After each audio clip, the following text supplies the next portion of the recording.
Hey guys, कभी आपने ये सोचा है कि ये अमीर लोग अमीर क्यों है और हम गरीब लोग गरीब क्यों है? चलो ये तो ठीक भी है, पर अमीर लोग अमीर होते जा रहे हैं और हम गरीब और मिडिल क्लास और गरीब होते जा रहे हैं। ऐसा क्यों? अगर आपने ऐसा कभी सोचा है तो आप सही वीडियो में हो और इस वीडियो में आपको इसका आंसर मिल जाएगा। अमीर लोगों को अमीर बनाती है उनकी आदतें और गरीब और मिडिल क्लास लोगों की आदतें उन्हें गरीब और मिडिल क्लास बनाती है। इसलिए आपने किसी भी अमीर इंसान को गेम खेलते हुए, टाइम पास करते हुए नहीं देखा होगा। इलॉन मस्क आज भी 20-20 घंटे काम करते हैं। वॉरेन बफे आज के दिन 6-6 घंटे बुक्स पढ़ते हैं और बाकी के समय में अपना काम करते हैं। बिल गेट्स वो भी अपने समय में 18 से 17 घंटे काम किया करते थे। तो मुझे पता है कि अभी आपके दिमाग में एक क्वेश्चन आ रहा होगा, तो ये अमीर लोगों की आदतें क्या है? सुबह उठना, एक्सरसाइज करना, काम करना। हाँ, वो तो है ही, पर आज आप वो 4 आदतें जानने वाले हैं जिसे अमीर लोग पालन करते हैं अपनी कॉर्पोरेट लाइफ में। और ये 4 आदतें हैं the 7 habits of highly effective people से, जिसको लिखा है स्टीवन आर कोवे ने। तो चलिए इसे शुरू करते हैं। Number 1, be proactive. एक लड़का था राम, वो कहीं पर भी अच्छा परफॉर्म नहीं कर पा रहा था, ना ही एग्जाम्स में, ना ही स्पोर्ट्स में, ना ही अदर स्किल्स में। बड़े होने के बाद भी उसे कुछ नहीं मिल रहा था। बड़ी मुश्किल से उसको एक कॉलेज ने एडमिशन दिया, पर वो वहाँ पर भी आगे नहीं बढ़ रहा था। इसी वजह से वो स्कूल का, कॉलेज का सबसे घटिया बच्चा बन चुका था। बट प्रॉब्लम ये नहीं थी कि वो अच्छा नहीं कर सकता था, वो बिल्कुल कर सकता था, पर प्रॉब्लम ये थी कि वो कभी ये नहीं सोचता कि उसे करना पड़ेगा। वो हमेशा दूसरों के ऊपर दोष दे देता था कि मुझे अच्छे मार्क्स नहीं आए क्योंकि मुझे कोई अच्छे से नहीं समझाता, मैं स्पोर्ट्स में कुछ नहीं कर पाता हूँ क्योंकि मुझे कोई खेलना ही नहीं सिखाता, कोच को प्रैक्टिस ही करवाना नहीं आता, मेरे को कॉलेज नहीं मिली क्योंकि मेरे पेरेंट्स ने मेरे ऊपर ध्यान नहीं दिया, मुझे जॉब नहीं मिली क्योंकि मेरे साथ कुछ अच्छा ही नहीं हुआ। अब आप मुझे कमेंट्स में ऑनेस्टली बताइए कि कब आपने पिछली बार अपना ना सफल होने का कारण दूसरों पर डाला है। तो हमारी पहली आदत हमें ये बताती है कि हमें अपनी रिस्पॉन्सिबिलिटीज को खुद लेनी चाहिए। सक्सेसफुल लोगों के पास खुद की रिस्पॉन्सिबिलिटीज लेने की आदत है और हर सिचुएशन में अच्छे से रिस्पॉन्स देने की भी एबिलिटी है। तो अगर आपको भी उनके जैसा बनना है तो आप भी अपनी रिस्पॉन्सिबिलिटीज लीजिए और सिचुएशन के हिसाब से रिएक्ट के बजाय रिस्पॉन्स दीजिए।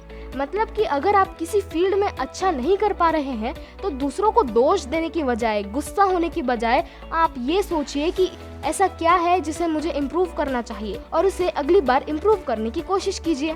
Number 2, begin with the and in mind. Highly effective लोगों की ये दूसरी आदत है कि वो अपने गोल को स्पेसिफिक रखते हैं, चाहे वो वेट लॉस करना हो, चाहे कोई हैबिट बनानी हो या फिर दुनिया बनानी हो। पर उनकी एक ये भी आदत है कि वो छोटे छोटे गोल्स को रखते हैं बड़े बड़े गोल्स को पाने के लिए। फॉर एग्जाम्पल, हम वेट लॉस करेंगे हेल्दी रहने के लिए, हम लर्निंग की आदत बनाएंगे सक्सेसफुल होने के लिए। तो सबसे पहले आप अपना गोल डिसाइड कर लीजिए। पर लोग गलती ये करते हैं कि वो गोल्स और विक्ट्रीज के अंतर को समझ नहीं पाते। फॉर एग्जाम्पल, आपका गोल पोस्ट आपका गोल है और जो आप अपनी फुटबॉल को दूसरे प्लेयर से बचा रहे हैं वो आपकी विक्ट्रीज है।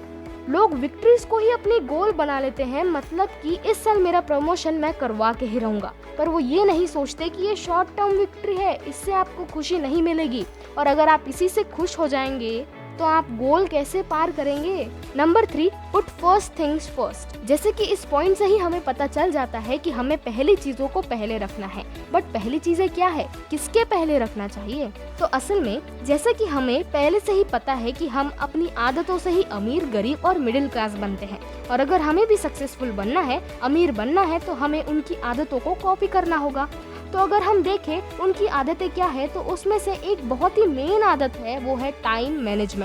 उन्हें अपने पैसों से ज्यादा अपना टाइम चाहिए, क्योंकि वो जितना घंटे एक मूवी को देखने में लगाएंगे उतने ही घंटे में वो उतने पैसे कमा सकते हैं जिससे वो पूरा मॉल ही खरीद ले। तो आपको उनके जैसा बनना है तो आपको भी अपने टाइम को उतनी ही वैल्यू देनी पड़ेगी जितना वो देते हैं और अपने टाइम के लिए टाइम टेबल बनाना होगा। अब अगर आपको अपना भी टाइम मैनेज करना है तो ऊपर आई बटन में मैंने लिंक दे दी है। उस वीडियो में मैंने ईट दैट फ्रॉग बुक की समरी दी है जो कि टाइम मैनेजमेंट टॉपिक के ही ऊपर है, तो आप उसे जाकर देख लीजिए। अब टाइम टेबल बनाने से पहले आपको अपने कुछ कामों को प्रायोरिटी देनी होगी, मतलब कि आप उन्हीं कामों को ज्यादा टाइम देंगे जो आपको सक्सेस दिलाएगी। ये प्रिंसिपल के बारे में मैंने ईट दैट फ्रॉग में भी बात की है, पर आप उन कामों को कैसे ढूंढोगे? तो उसका एक तरीका है क्वाड्रेंट सिस्टम, जिससे आपको अपने टास्क के बारे में पता चल जाएगा जिसके ऊपर आपको काम करना है।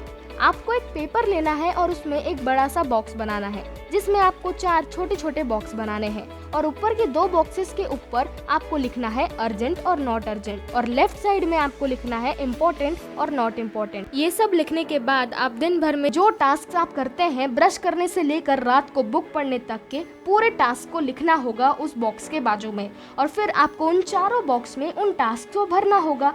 जैसे कि इम्पोर्टेंट एंड अर्जेंट वाले बॉक्स में आप उन कामों को भरिए जो कि इम्पोर्टेंट है और अर्जेंट है और अपने नॉट इम्पोर्टेंट बट अर्जेंट वाले बॉक्स में आप उन कामों को भरिए जो कि इम्पोर्टेंट है पर अर्जेंट नहीं है। और ये सब करने के बाद आप इम्पोर्टेंट बट नॉट अर्जेंट वाले क्वाड्रेंट के सारे कामों को ज्यादा एफर्ट्स और ज्यादा टाइम दीजिए और बाकी सारे कामों को डेलीगेट कर दीजिए। Number 4, think win win. इस पॉइंट को आप एक एग्जाम्पल से समझो। 5 बिजनेसमैन थे, एक का नाम था विन विन, दूसरे का नाम था विन लूज, तीसरे का नाम था लूज विन, चौथे का नाम था विन और 5वें का नाम था लूज लूज। अब पांचों की मेंटेलिटी कुछ ऐसी थी कि जो विन था उसे ना ही किसी को हराना था ना ही किसी को नीचा दिखाना था, मतलब कि उसे किसी से कोई मतलब नहीं था, उसे बस वो मिलना चाहिए जो वो चाहता है। एक था लूज विन जिसकी mentality I lose you win थी, मतलब मेरे को चलेगा कि मैं हार जाऊं बट तुम जीत जाओ। और ये ऐसा इंसान था जो कि लड़ाई शुरू होने से पहले ही सॉरी बोल देता था और इसकी स्ट्रेंथ ये थी कि वो दूसरों को ऊपर करके खुद की पॉपुलैरिटी को बढ़ा देता था। और एक था विन लूज जिसको दूसरों को हराना बहुत पसंद था, उसको दूसरों को नीचा करने में बहुत मजा आता था और वो हर एक कोशिश करता था कि उसके कंपेटिटर हार जाए। एक था लूज लूज। अब ये लूज लूज पहले से ही लूज लूज नहीं था बल्कि ये पहले विन लूज था, पर विन लूज मेंटेलिटी होने की वजह से इसे भी कंपटीशन करने का बहुत शौक था। तो एक बार उसकी टक्कर हो गई एक विन लूज मेंटेलिटी वाले इंसान से और दोनों ही एक दूसरे को हराने के पीछे ऐसे लगे हुए थे कि पूछो मत। पर हुआ ये कि दोनों के बीच में ऐसा कंपटीशन हुआ कि आज तक ये एक दूसरे से लड़ते ही रहते हैं और बाकी सब से पीछे चले जा रहे हैं और पीछे जाने की वजह से अब इनका नाम पड़ गया है लूज लूज और उसमें से एक लूज लूज हमारा भी है। और एक था विन विन। इसकी मेंटेलिटी चारों से अलग थी, ये सभी के साथ चलने वाला इंसान था। ये विन लूज से तो बिल्कुल ही अपोजिट था। ये कम्पीट करने में नहीं बल्कि कोलैबोरेट करने में विश्वास रखता था।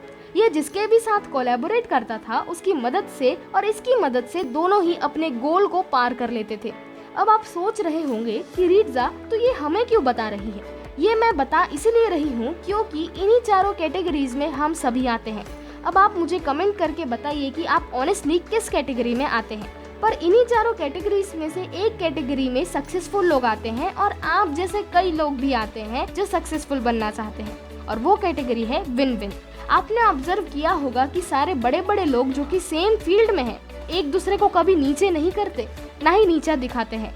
इन्फोसिस के मालिक श्री सत्यनारायण मूर्ति, उन्हें जब बुलाया गया कि आपको श्री रतन टाटा जी को लाइफ टाइम अचीवमेंट अवार्ड देना है, तो उनके सेम फील्ड के होने के बावजूद उन्होंने श्री रतन टाटा को सम्मानित किया और उनके पैर भी पड़े। तो आपको तो ये पता चल ही गया होगा कि कोलैबोरेट अगर आप करेंगे तो आगे बढ़ जाएंगे, पर अगर आप कंपटीशन करने में रहेंगे तो पीछे चले जाएंगे। जितना जल्दी हम इन बातों को अपने अंदर डाल ले उतना ही हमारे लिए अच्छा होगा और उतने ही जल्दी हम सक्सेसफुल बन सकते हैं।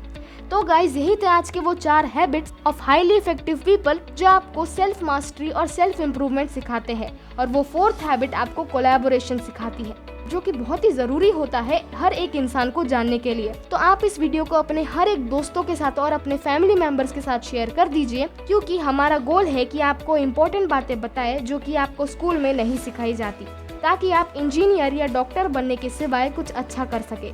तो हमें सब्सक्राइब करके बेल आइकन को जरूर प्रेस कर दीजिए। और अगर आपके पास भी कोई बुक है जिसकी समरी आपको चाहिए तो आप हमें वो भी बता सकते हैं। पर अगर आपको यही अमेजिंग समरीज शॉर्ट और बिना टाइम वेस्ट किए चाहिए तो आप हमें नीचे डिस्क्रिप्शन बॉक्स पर जाकर हमारे इंस्टाग्राम लिंक को दबाकर हमें वहां पर फॉलो कर सकते हैं। वहां पर आपको मिलते हैं क्वालिटी समरीज सिर्फ 5 to 6 वाइब्स में, जो कि आपका टाइम बिल्कुल वेस्ट नहीं करती। और मैं आपको बता दूं कि ये बिल्कुल फ्री है। तो चलिए एक बार समराइज कर लेते हैं। First habit, be proactive. Responsibilities ले, दूसरों को ब्लेम करना छोड़े, सिचुएशन के हिसाब से रिएक्ट नहीं रिस्पॉन्स करे। Number 2, begin with the and in mind. एक क्लैरिटी इन द विजन होना जरूरी है। Number 3, put first things first. अपने कुछ कामों को जो आपको सक्सेस दिलाएगी उन पर ज्यादा टाइम और अपने एफर्ट्स दीजिए। उन कामों को ढूंढने के लिए आप क्वाड्रेंट सिस्टम का यूज कर सकते हैं। Number 4, think win win. Compete करने के पीछे रह जाएंगे तो आप पीछे चले जाएंगे, पर अगर आप कोलैबोरेट करेंगे तो आप अपने साथी को लेकर आगे निकल जाएंगे। तो गाइज, अगर आपको ये वीडियो अच्छा लगा तो इस वीडियो को कर दीजिए लाइक। Thanks for watching.